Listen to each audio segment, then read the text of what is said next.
Thanks for the panelists and the speakers to come. It says new frontiers in food investment. I think it's well balanced between two entrepreneurs and two people from the investing world. I think the first question, at least, which we wanted to address is, are there any new frontiers in food investing? And what are these new frontiers? I think there is a feeling, at least my feeling, that there's still a lot to do in the traditional businesses and categories in this country. And do we really have to be looking for new frontiers, or there's a lot to do in the traditional businesses? So I'll start with Vivek, who obviously kind of knows the industry well and is in the mass kind of premium segment. And are there really new frontiers? And are you guys looking at new frontiers, or there's enough to do in your core business? As far as dairy is concerned, it's a very different kind of business as compared to a regular food product business. There are basic three areas: milk procurement, manufacturing, and distribution, sales and distribution. So I think I would rather focus more on the milk procurement part of and there are a lot of frontiers there. When we say that, dairy industry is 35% organized, we actually only stop to procurement of milk. That, okay, since milk is procured by an organized company and it goes in tankers, that means it is organized. Whereas that's not the case. The entire milk production is completely unorganized. I would say it's 100% unorganized in the country. And there are huge growth frontiers over there, new frontiers over there. And ultimately, which could impact in developing new product offerings, new consumer offerings and all. I see a lot of things there. As far as it comes to the consumer part of the business, yes, there are a lot of new frontiers. There are a lot of exciting things like yogurts and A2 milk and hormone-free milk and organic milk and all. But I believe it has its own challenges. As far as our business model goes, dairy has to be integrated. And hence, with the help of technology, a lot of new growth frontiers are being opened up in dairy. It could be, emergence of small to mid-sized dairy farms. It could be emergence of better technologies for better productivity, better quality of milk, chilling of milk at the farm levels and all. And I particularly see a lot of growth frontiers there, which have already started shaping the industry and which will also help the industry pretty fast for making the shift from that particular unorganized to organized. So in your mind, the play for the next foreseeable future is still unorganized to organized. That's the kind of core, and not absolutely any new kind of products coming in, or India. You don't think India is ready for new yogurts or high-end or niche products yet? It's still the major shift is unorganized to organized. I think experimentation definitely is there. Now there are young consumers who definitely they try a lot, but again, and as far as the dairy is concerned, I would like to talk about that. We see that increasingly the unorganized to organized shift is fueling the growth of the products, but which products? Traditional dairy products, which people already consume, which people already used to prepare at their home. It is not really the same with new kind of products, modern kind of products, Western kind of products. That's not really there. So the space is still very, very niche, and I think it's a matter of time to see which of those segments would sustain and which of those segments could sustain profitably. Got it. So, Sri, you obviously kind of came back and said, okay, I'm going to start a new business. And I think a lot of new entrepreneurs come and say, okay, how I'm going to disrupt the traditional industry and come up with new product and not do what people have been doing for the last 20 years, etc. But I think your thought process was different. I think you went after saying, look, there's enough to do in the traditional businesses. So I think a similar question, when you started, why didn't you think of new frontiers and kind of said, no, there's enough to do in the main dairy business in this country? Yeah, I think it's a question of where that frontier lies. If you look at the consumer packaged foods industry in India, it's a $50 billion category by itself. But like Vivek mentioned, the level of unorganization is so high in most food categories that the new frontier actually lies in sort of extending the boundaries in various ways. One is really moving into packaged formats across various food categories. Dairy is a prime example. By itself, it's more than a $40 billion category, out of which, when we started back in 2010, it was a $5 billion category. It's now by 2020, it's going to double to a $10 billion category. So that's one important play which is happening, across several food categories. The frontier lies. One of that is, one of the frontiers is about that. The other frontier is about the entire mass premiumization of that. What we've seen is that anything that becomes more than 30% premium in the food category, for example, I'm just drawing a number, tends to become niche in size.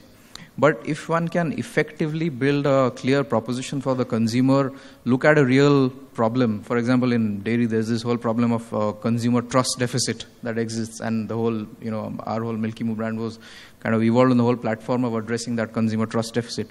Then, with a clear proposition like that and kind of a mass premium positioning, one can build a scale. So that whole frontier kind of lies there. The third one, I would say, is all on kind of the whole innovation side, and that's on a couple of areas. One is clearly around the functionality of it.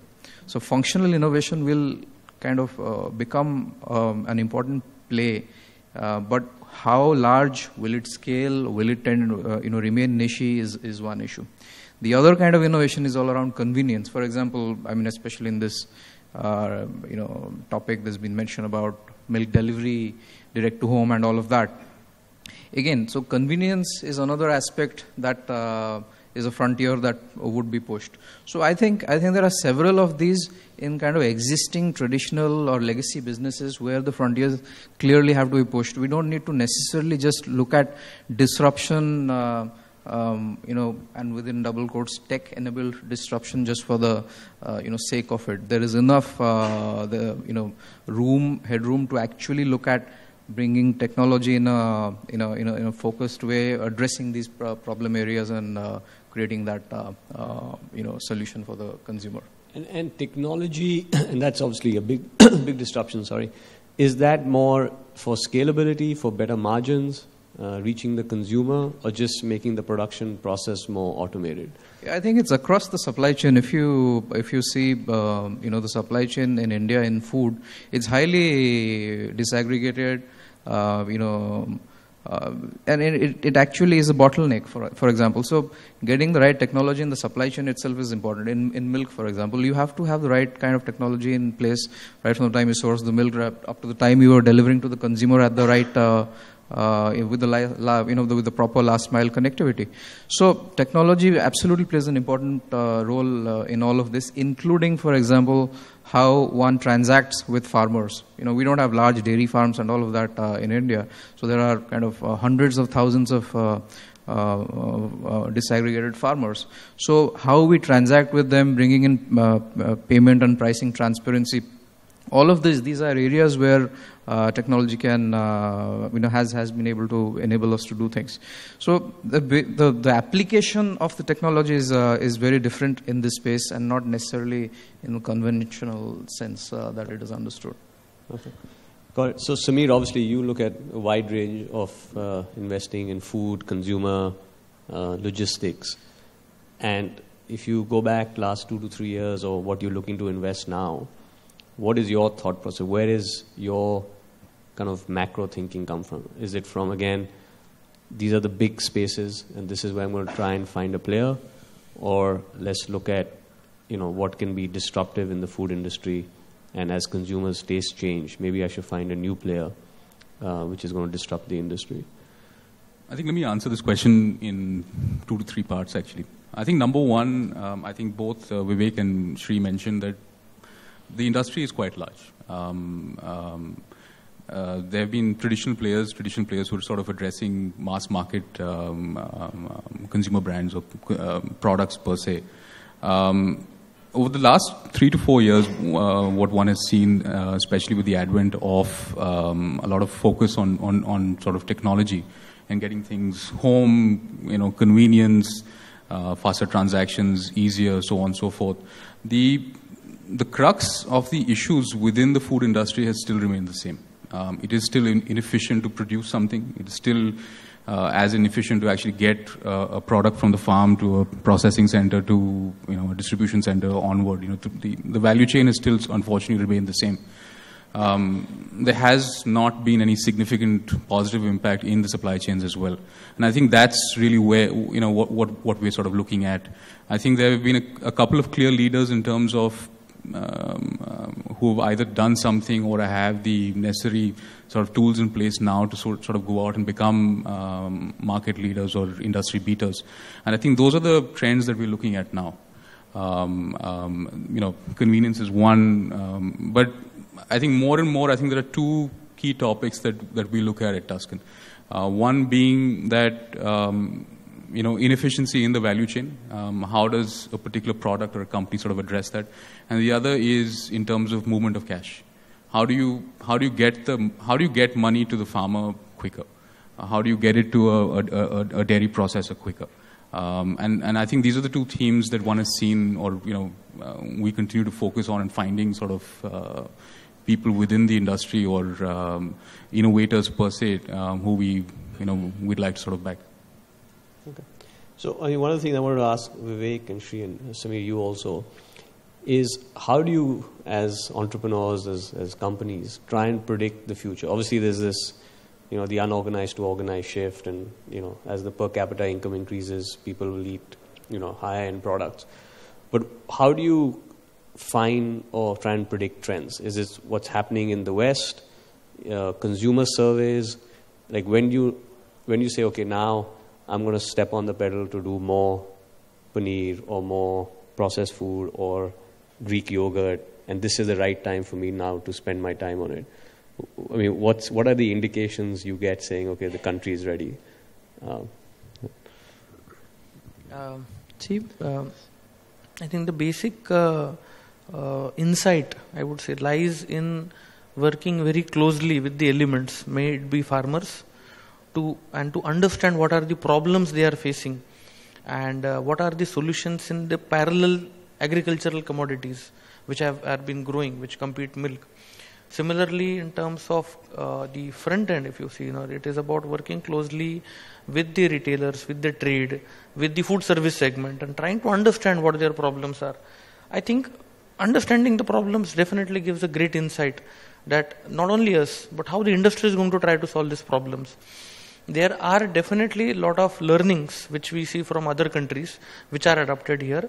But I think we also are now able to take a good judgment about how they would be adapted to the local things.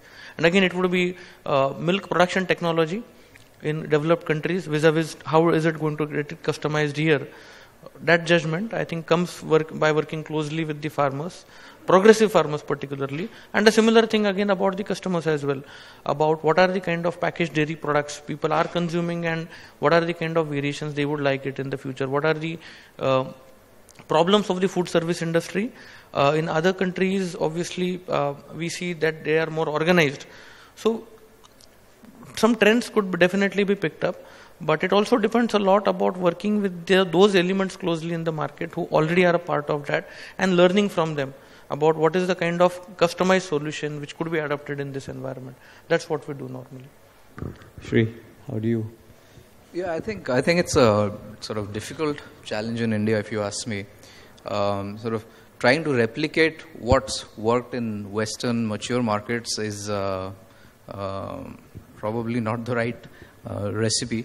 I mean, looking at, for example, a Chobani in US and seeing them grow to $1 billion within 6-7 years, and trying to sort of build a category here, for example, is extremely challenging. I mean, with our limited experience, I've seen that, and that's the point that I was making. Anything that becomes sort of premium price, more than 30%, 40% in all of that, tends to become niche. So if you look at various categories, startups and brands that have been created and launched in the last 6-7 years in India, not just in the food space, but in even certain other consumer categories, very few of them have really gone past the 100 crore mark in revenues. So that really shows that at a consumer level, depth in categories which are premium and all that is a limiting factor. So replicating what works in the West out here will not do. Having being close to consumers, really understanding and generating that insight about what really is the problem, and being able to address it at the right price point or with certain disruption is the only kind of approach in terms of building products. So largely, if you see, I think those couple of areas around functionality and convenience will be the areas around building newer products, having a NPD strategy which evolves around these two. So one has to be careful about that. The other challenge in India is, it's not just the consumer, the depth, and the innovation. It's also the channels. So we operate with such unorganized channels in the front end. Building a FMCG distribution model is quite complex in India. So scaling, even if you've got a great product and the consumer is there, if it's a perishable product, for example, or even if it's not, reaching the consumer through this multi-tiered distribution structure is a complex business. Fortunately, with GST, for example, things will become easier as we move forward. But physically on the ground, moving product from A to B itself is a challenge. Unlike in markets where there's organized retail which contributes significantly to the entire market. So then you've got a box solution at one end, you put it, and at the other end it kind of reaches the consumers. Then it depends on how the product does. Here, reaching that stage, being on shelf itself, store by store, it's a very brick by brick effort. So these are the three things that have to go into building new products and looking at generating insights about creating new products. So Samir, what is your kind of thesis? Do you think when you look at investments, is it more where can I get more depth and where I can really go to tier 1, tier 2 and really build a big brand in India? Or is it, even if it's a metro play or a top 20 city play where I can build a good niche with better margin, there should be an exit for me one day, maybe one of the multinationals buy me out? What excites you more? I think that's a billion-dollar question, right, Sumir? But I think if you'd asked me this question about 6-7 years back, I think my answer would be a little different. But having seen what we've seen over the past 5 years, I think we're very, very clear that mass market is crucial for us. I think if something can get to center of plate for the consumer is a blockbuster for us. And I'll tell you why. One is that tier 3 cities or tier 2 cities, the market being as large, but even metros.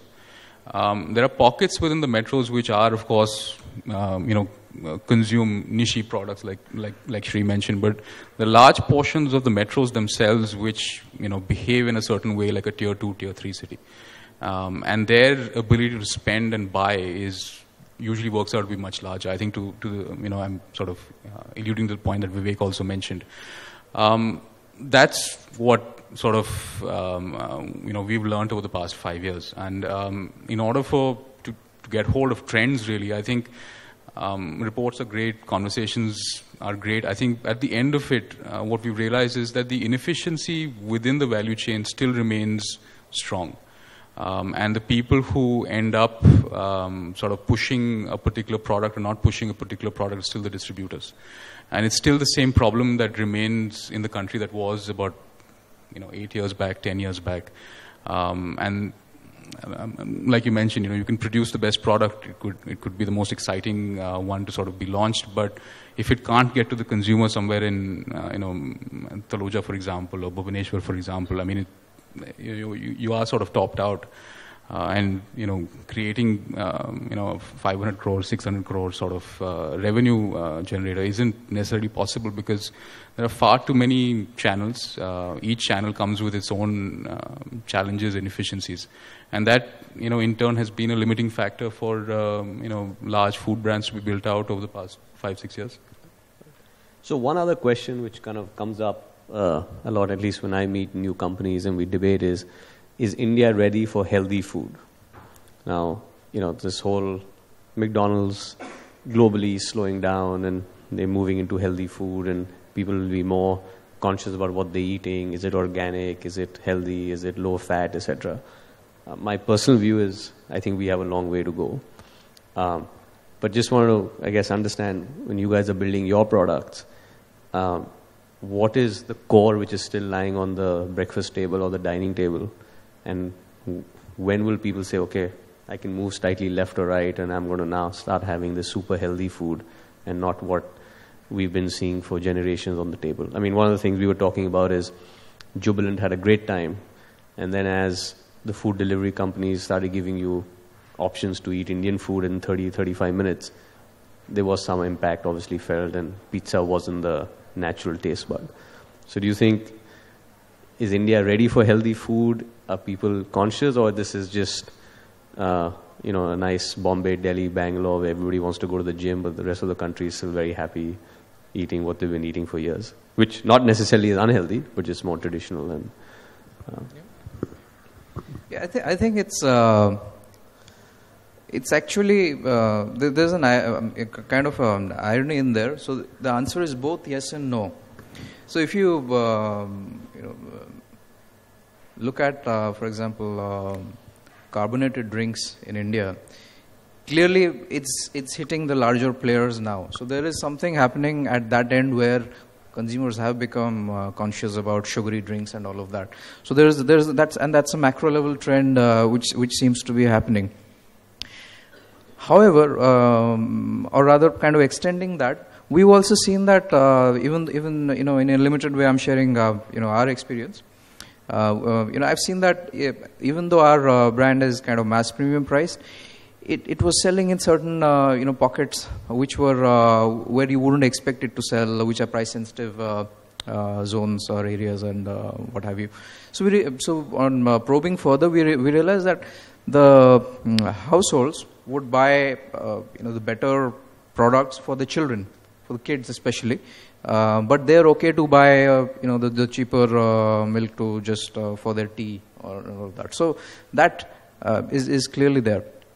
But whether at the other end of the spectrum, if you look at, there are large categories in India which consumers are aware are highly adulterated, or there are issues around it, but they are not willing to pay extra to make the switch to packaged formats because of the pricing differential and things like that. So is the consciousness around health strong enough motivator to make that switch? I think we're still some distance away from that. So yeah, the answer lies somewhere in between. There's no clear answer across, and it's very different for even within the same category for different subcategories within that in the food space. Yeah, I think that's absolutely right. So yes, consumers are looking for healthy options, but the question is at what price? So if the price difference is too high, no, they are not looking at healthy options really, because there is a limitation to that. Yes, but at the same time, they are willing to try it out. So consumers try healthy options, but they don't remain consistent with it. So they would like to have a cookie which is like a digestive cookie or something like that, but once in a while. Once it comes to regular consumption, they again shift back to the normal or the routine stuff. So it is the retention in the healthy categories is not there. This has been our observation. So when you're running your business and doing your planning, for you that is not a priority right now, because the repeatability you think is not strong enough and the investment is not worth it yet. See, in terms of dairy, most of the products are healthy. It's all nutrition. So for us, it is about providing nutrition in the right form. Nutrition without it really getting deteriorated. How does it reach the consumer? Is the priority. Perfect. Thank you. Thank you, everyone. Thanks, guys.